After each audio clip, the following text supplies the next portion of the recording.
What is everyday life really like in the mountains of northern Vietnam? How do ordinary farming families travel, work, and survive in places most tourists never visit? Today, I'm taking you along for a real day in my family farm. This little motorcycle has been part of our family for more than 20 years. It still runs every single day. In rural Vietnam, almost every family owns a small manual motorcycle like this. They're inexpensive, reliable, and perfect for climbing steep mountain roads while carrying everything from groceries to farm supplies. This road leads to a tiny mountain village hidden deep in the hills. Only about 50 families live here, and for generations, farming and growing rice have been their way of life. But something changed here only recently.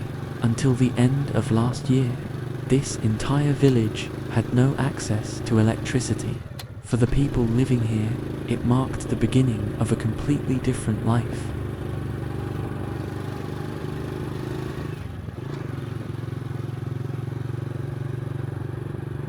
As you continue along this road, you'll notice quite a few houses that look unfinished.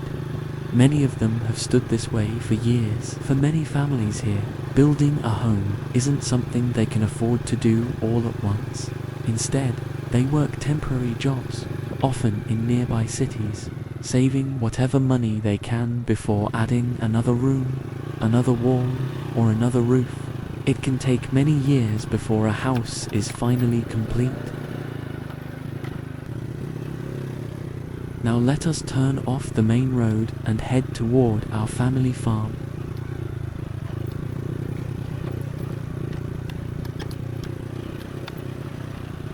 From here on, the road becomes much rougher. It is a narrow dirt track with steep climbs and sharp drops.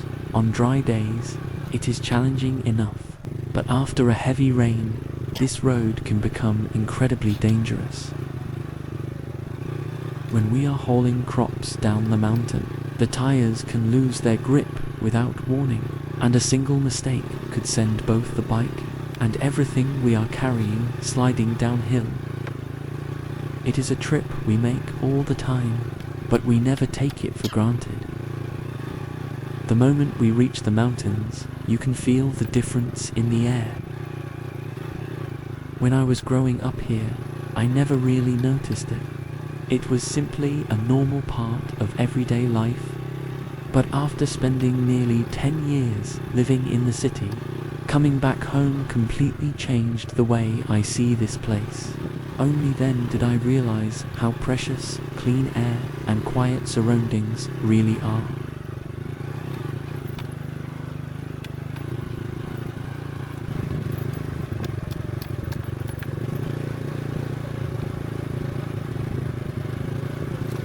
We've been using this mountain road for more than 22 years. It didn't always look like this. In the beginning, it was nothing more than a narrow footpath. Year after year, we slowly widened and improved it, until it became wide enough for logging trucks to drive through. But keeping a mountain road like this in good condition is never easy. Every rainy season, rushing water washes away the soil, leaving deep ruts and rough sections behind. With only a limited budget, we can't afford heavy machinery or professional repairs, so each year we grab our shovels, repair a little at a time, and make the road just a little safer than it was before.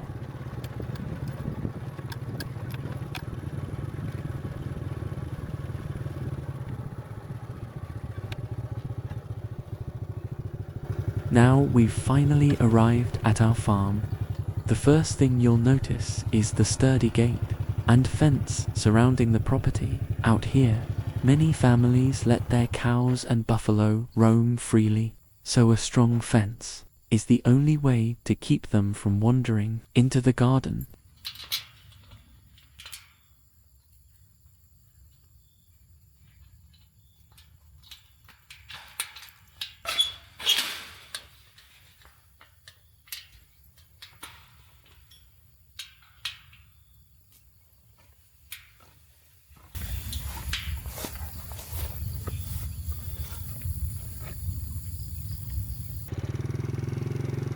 As you can probably tell, the grass along the path has grown almost waist high. I've been too busy lately to cut it. And during this season, it grows back incredibly fast. Normally, we use a gasoline-powered brush cutter to keep these trails clear. For thick, stubborn grass like this, I switch from a nylon string to a solid steel blade. It cuts much faster, but it also demands a lot more respect. A loose rock or a damaged blade can be thrown at high speed, so every time I use it, I have to stay completely focused.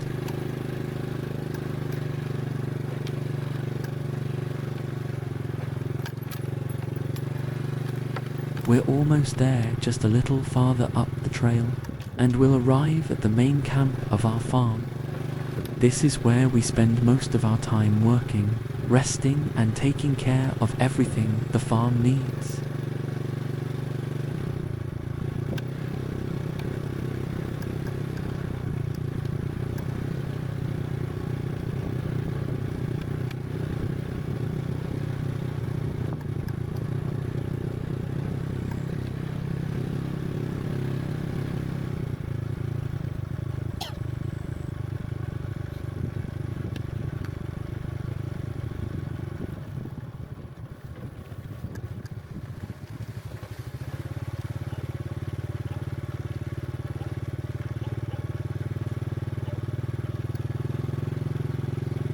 The first to welcome us are my 2 dogs and, of course, the chickens. I think they've been waiting for me all day.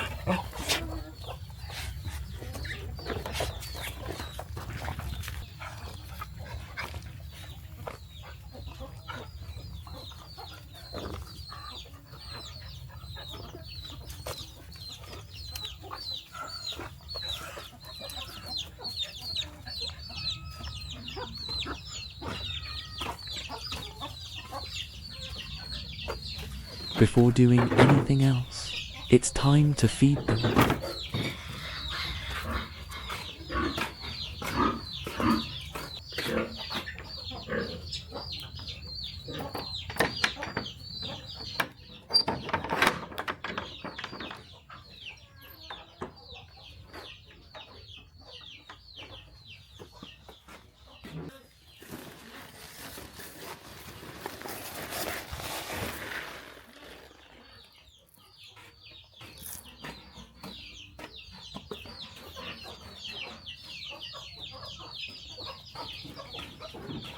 We only give them a little rice and corn.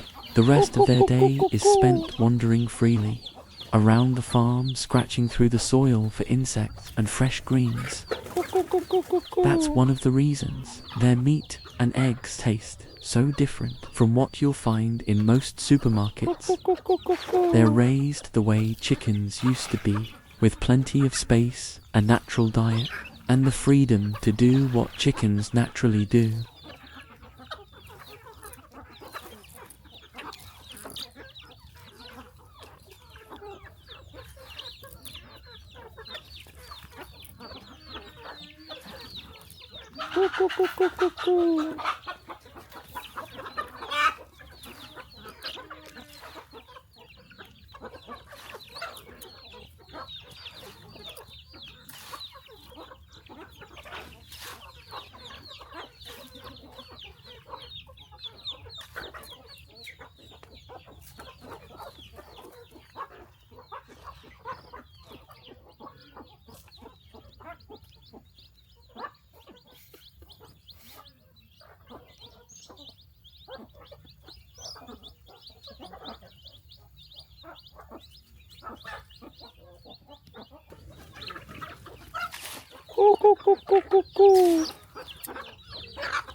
Meow, meow. Nie?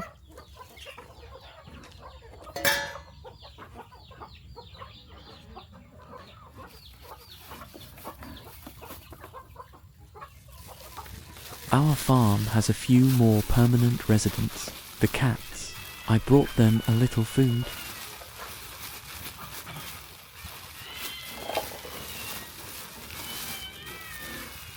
When we first brought them here, there were only 2 cats. Now their little family has grown to 6.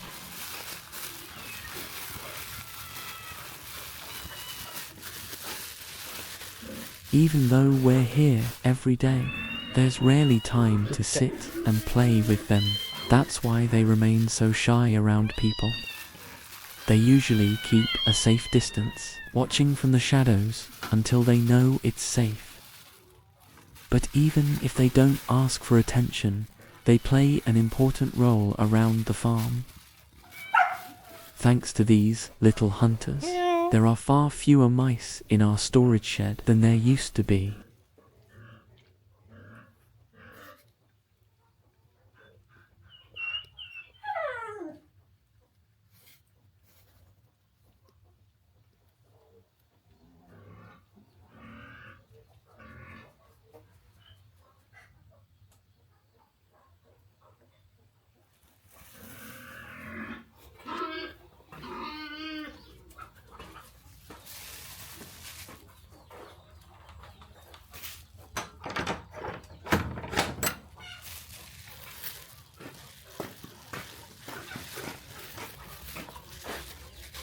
Now it's the dogs' turn. They're always the most patient ones, waiting quietly until everyone else has been fed.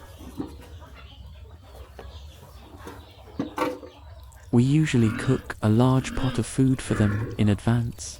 Nothing fancy, just rice, corn, and a little dried fish. It's a simple meal, but it's the best we can provide. And they never seem to complain.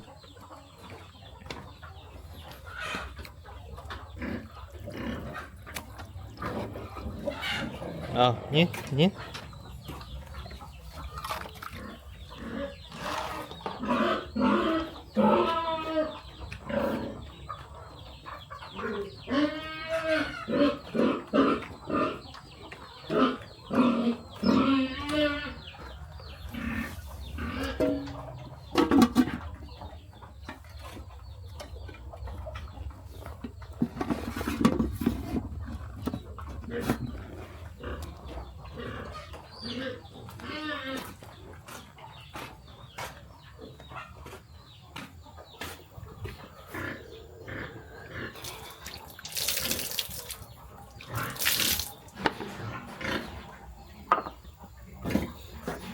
Water is what keeps this entire farm alive. Every tree, every animal, and almost everything we do here depends on it. The water reaches the farm through small pipes. Like these, we don't need electric pumps. Instead, we take advantage of the mountain itself. The water flows naturally from a spring higher up the mountain, traveling downhill under its own pressure until it reaches the farm.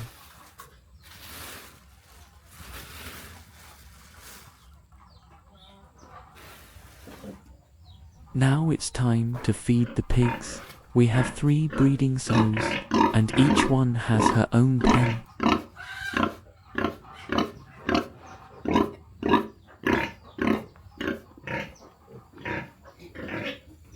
Right next door is a group of 2-month-old piglets.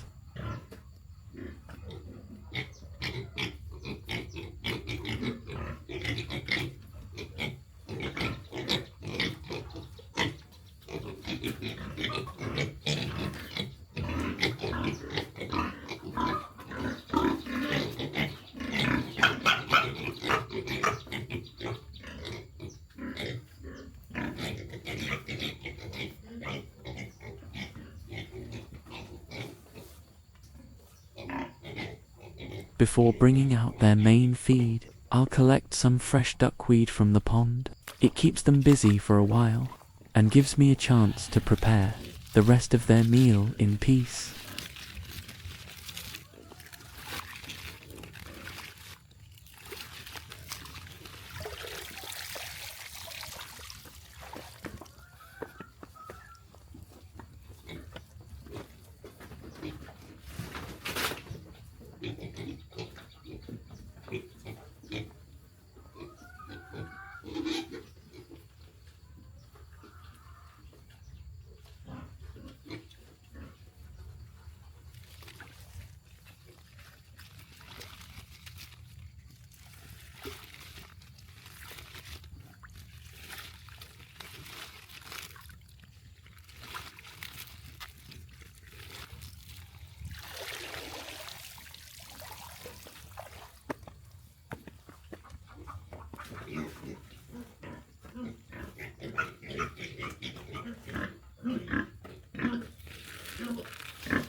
The sow's main feed is a fermented mix of fresh greens, cornmeal, and rice bran, which we store in large barrels like these.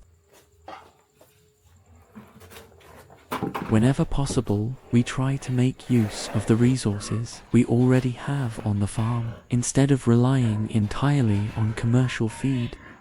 The piglets are a little different. Because they are still growing, they receive more commercial feed to make sure they develop well.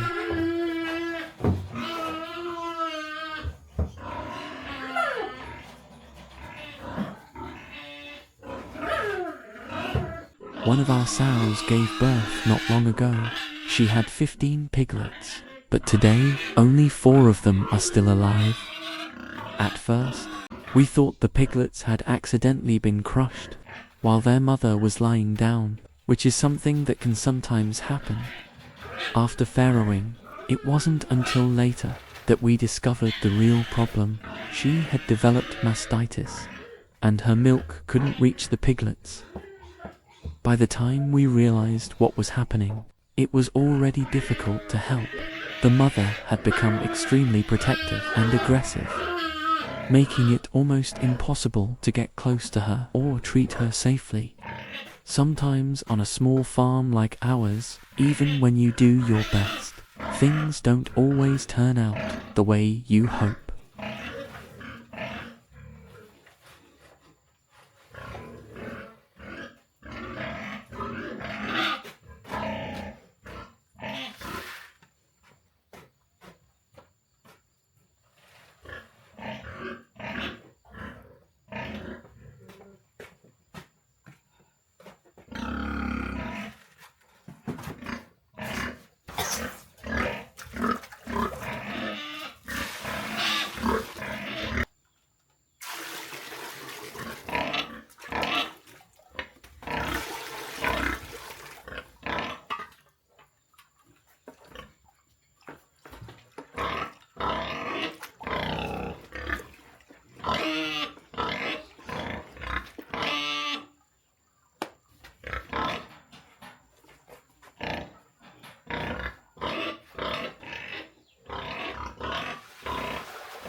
This is our black turmeric garden.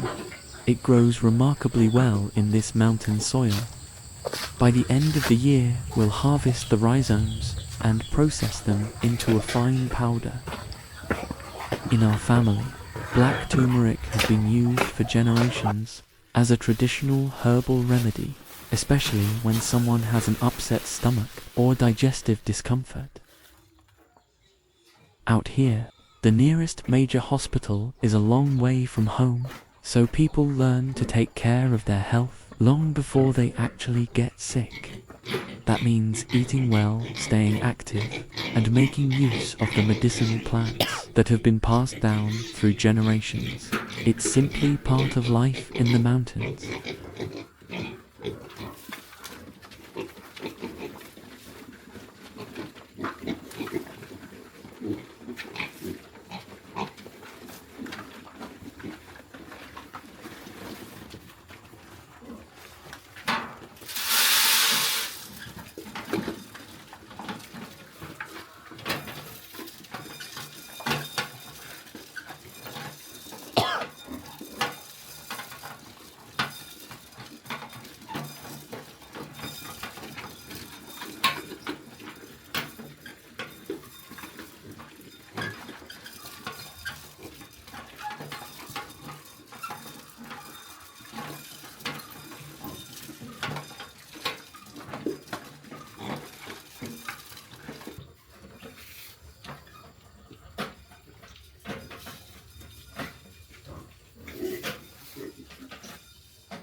Before moving on, I'm going to spend a little time cutting the grass.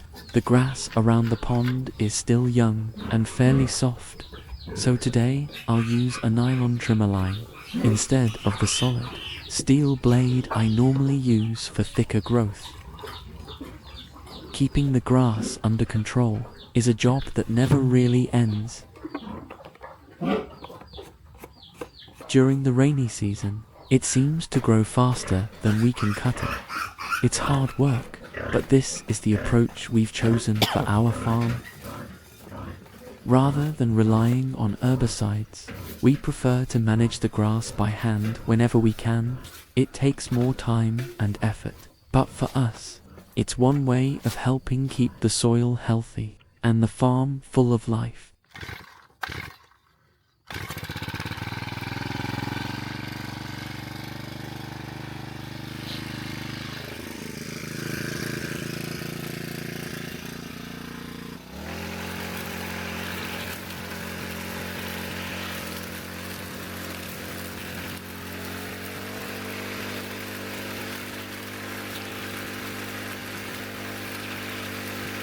At this time of year, the bees become much more active, especially the yellow hornets. They can build their nests almost anywhere hidden beneath tall grass or tucked away in the bushes. That means every step requires a little extra attention. One careless swing of the brush cutter and I could accidentally disturb a nest. Trust me, that's the last surprise anyone wants out here.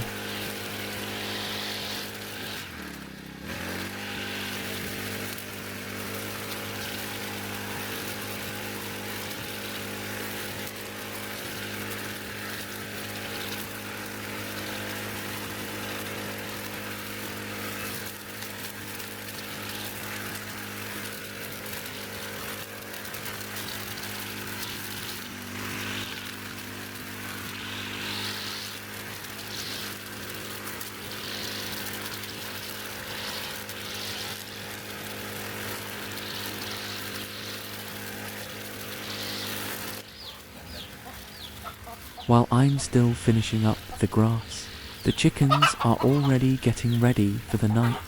One by one, they make their way into the trees.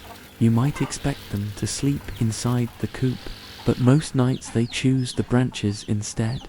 Rain or shine, this is where they feel most at home.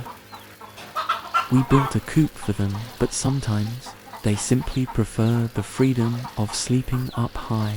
Maybe it helps them feel safer, or perhaps they just like being off the cold, damp ground.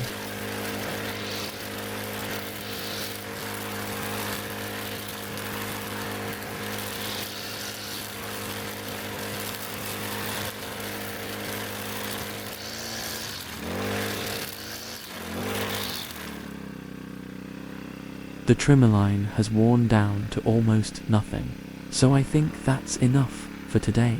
I'll come back tomorrow and finish the rest.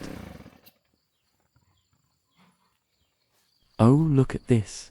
A wild mountain chili pepper growing right in the middle of the grass. These peppers grow naturally on the hillsides around here. They are incredibly spicy, with a rich aroma that makes them a favorite in many local dishes. As the sun begins to set, it's time for me to head back down to the village, leaving the farm in the hands of my 2 loyal guards. This may be the end of today's journey, but it's only the beginning of many more stories from this mountain farm. There are still so many places to explore and moments of everyday life I'd love to share with you. So if you'd like to see how this farm changes through the seasons, I'd be happy to have you along for the journey. Thank you so much for watching, and I'll see you in the next video.